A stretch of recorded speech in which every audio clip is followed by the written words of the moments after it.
Hi friends, welcome to our channel. Manohari చాలా ఇబ్బంది పడిపోతూ ఉంటుంది. ఈ మిస్సమ్మని ఎలాగైనా దెబ్బ కొట్టాలని అవకాశం కోసం ఎదురు చూస్తూ ఉంటుంది. అక్కడ మిస్సమ్మతో చేయాల్సిన కార్యక్రమాలన్నీ కూడా పెళ్లి తర్వాతవి జరిపించేస్తూ ఉంటారు.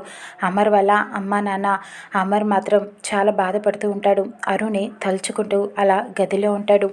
ఇక అమర్ వాళ్ళ అమ్మా నాన్న అందరూ కలిసి ఇక ఫస్ట్ నైట్కి ఏర్పాట్లు చేస్తారు.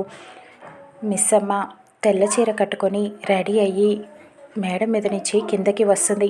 మిస్సమ్మ చాలా అందంగా రెడీ అవుతుంది. తనని చూసి అమర్ వాళ్ళ అమ్మ, కుందనపు బొమ్మలాగా ఉన్నావు మిస్సమ్మ, చాలా అందంగా ఉన్నావు అని మెచ్చుకుంటూ ఉంటుంది. తనని చూసి మనోహరి చాలా కుళ్ళుకుంటూ ఉంటుంది. ఆశ్చర్యపోతుంది మిస్సమ్మని చూసి. పాల గ్లాసు కరుణ అమర్ వాళ్ళ అమ్మ కలిసి బాగి చేతికిస్తారు. ఇక నువ్వు గదిలోకి వెళ్ళు అని చెప్పి కరుణ గదిలోకి పంపిస్తూ ఉంటుంది మిస్సమ్మని. మిస్సమ్మ చాలా టెన్షన్ పడిపోతూ ఉంటుంది. అమర్ అక్కడ గదిలో వెయిట్ చేస్తూ ఉంటాడు బాగీ కోసం. అలా అరుణ్ని తలుచుకుంటూ ఉంటాడు.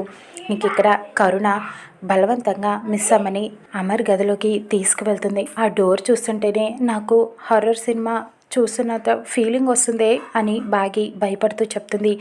ఏం కాదులే, నువ్వు వెళ్ళు అని బలవంతంగా పాల గ్లాస్ ఇచ్చి అమర్ గదిలోకి నెట్టేసి తలుపు వేసేస్తుంది కరుణ. ఆల్ ద బెస్ట్ అని చెప్పి ఇక మిస్సమ్మ పాల గ్లాస్ పట్టుకొని అలానే నుంచొని ఉంటుంది. అమర్కి బాగిని చూస్తుంటే అచ్చు అరుణ్ని చూసినట్టే ఉంటుంది.